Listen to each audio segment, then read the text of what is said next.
You were against same-sex marriage. Now you're for it. You defended President Obama's immigration policies. Now you say they're too harsh. You supported his trade deal dozens of times. You even called it the gold standard. Now, suddenly last week, you're against it. Will you say anything to get elected? Well, actually, I have been very consistent over the course of my entire life. I have always fought for the same values and principles. Do you think New York State should recognize gay marriage? No. No. Okay. I believe that marriage is not just a bond, but a sacred bond between a man and a woman. I have not supported same-sex marriage. I have supported civil partnerships and contractual relationships. I support marriage for lesbian and gay couples. I support it personally and as a matter of policy and law. So you're saying your opinion on gay marriage changed, or you changed your mind? You know, I have to say, I think you are being very persistent, but you are playing with my words and playing with what is such an important issue. I'm just trying to clarify so I can understand. No, I don't think you are trying to clarify. I think you're trying to say that, you know, I used to be opposed and now I'm in favor and I did it for political reasons, and that's just flat wrong. So let me just state what I feel like you are implying and repudiate it.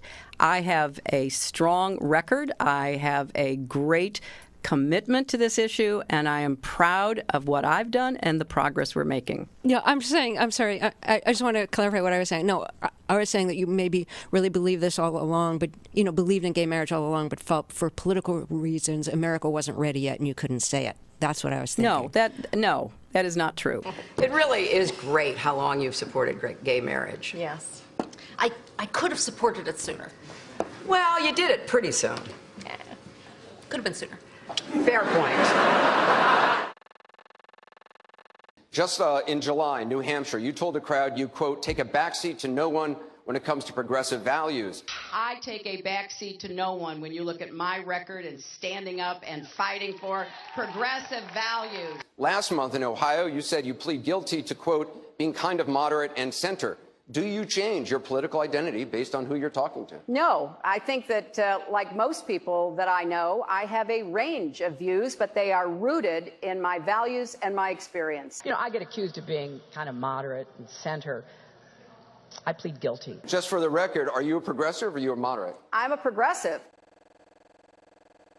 Going through the emails, there were over 60,000 in total sent and received. About half were work-related and went to the State Department, and about half were personal, that were not in any way related to my work.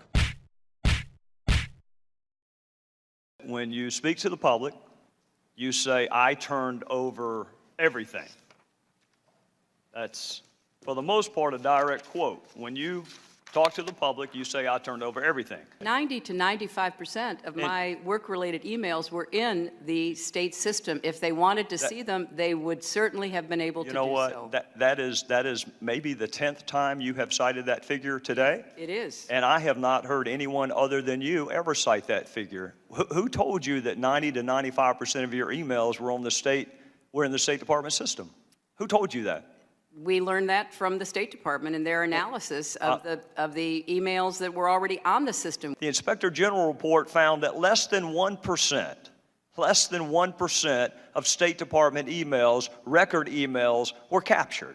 So they give a number of less than 1%, and you give a number of 90%. I have absolute confidence that everything that could be in any way connected to work is now in the possession of the State Department. This pile represents the emails that you sent or received about Libya in 2011, from February through December of 2011. This pile represents the emails you sent or received from early 2012 until the day of the attack. There are 795 emails in this pile. We've counted them. There are 67 emails in this pile in 2012. And I'm troubled by what I see here. I can only conclude by your own records that there was a lack of interest in Libya in 2012. The server contains personal communications from my husband and me. Only time I got on the internet, I did 2 emails, and I ordered Christmas presents from a reservation. Otherwise, I found people said embarrassing things on emails. I didn't want to be one of them.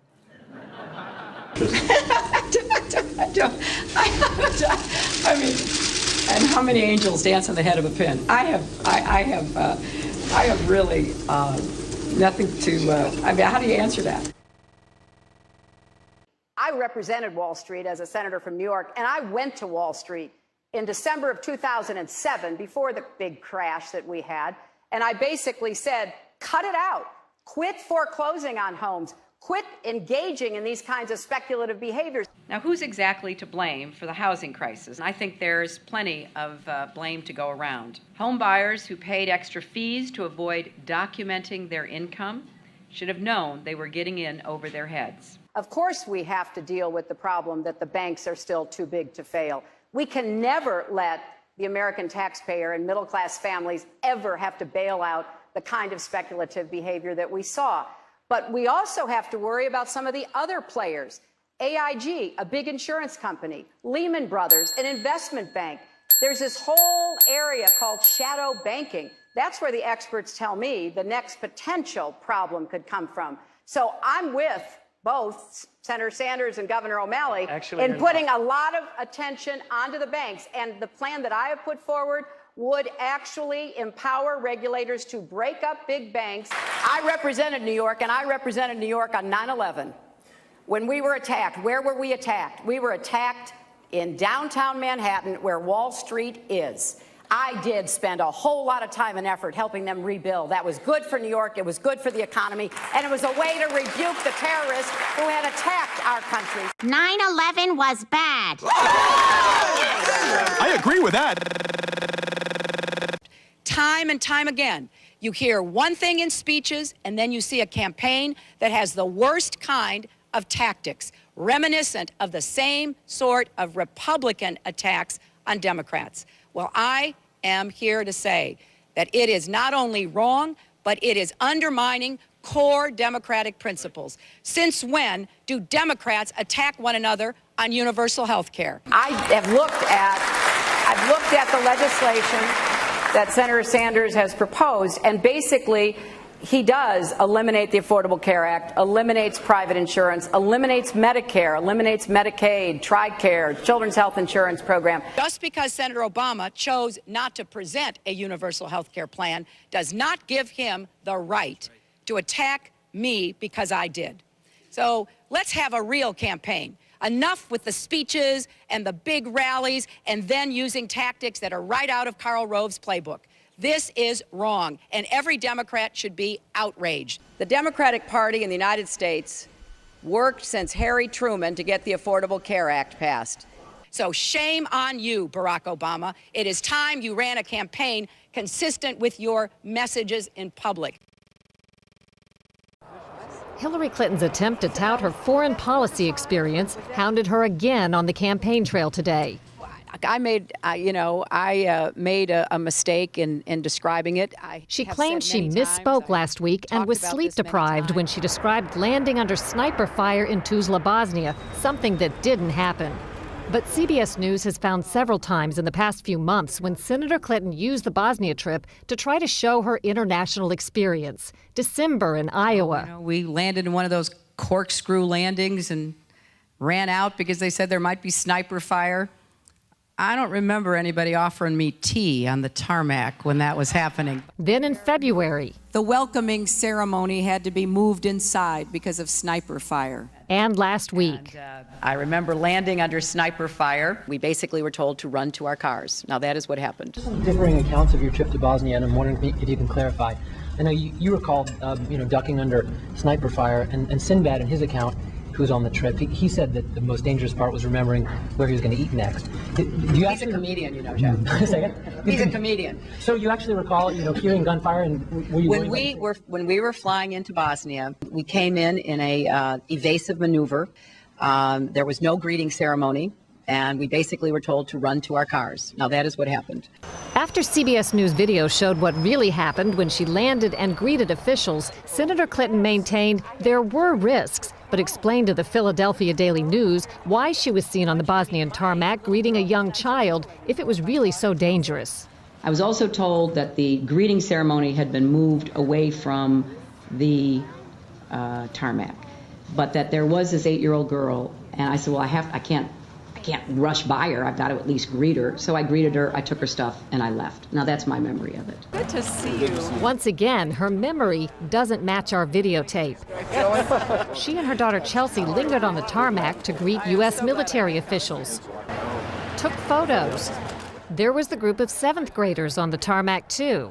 And then Senator Clinton walked to the armored vehicle where she did eventually duck and enter. It was one of the highlights of President Clinton's first term, passage of the North American Free Trade Agreement, also known as NAFTA. Critics blamed NAFTA for the loss of manufacturing jobs in industrial states, including Ohio and Pennsylvania. Hillary Clinton helped get NAFTA approved. She held at least 5 meetings to strategize about how to win congressional approval. She helped the White House block opposition from labor and environmental groups, and she was the featured speaker at a crucial meeting. Participants in that event said, quote, her remarks were totally pro-NAFTA. There was no equivocation for her support for NAFTA at the time. You know, I have been a critic of NAFTA from the very beginning. My concerns about NAFTA expressed years ago have been well documented and verified. I didn't have a public position on it. I have spoken consistently against NAFTA. And if you look at what I have been saying, it has been consistent. I have been consistent. You can go back and look at from the very beginning. I was one of the voices in the administration warning about NAFTA. You said it was good on balance for New York and America in 2004, and now you're in Ohio, and your words are much different, Senator. The record is very clear. Well, you don't have all the record, because you can go back and look at what I've said consistently. Oh, I think that everybody is in favor of free and fair trade, and I think that NAFTA is proving its worth. I think on balance, NAFTA has been good for New York and America. Was NAFTA a mistake? NAFTA was a mistake to the extent that it did not deliver on what we had hoped it would. Your opponents are saying that that's really part of a larger pattern with you, that you often avoid taking firm positions on controversial issues.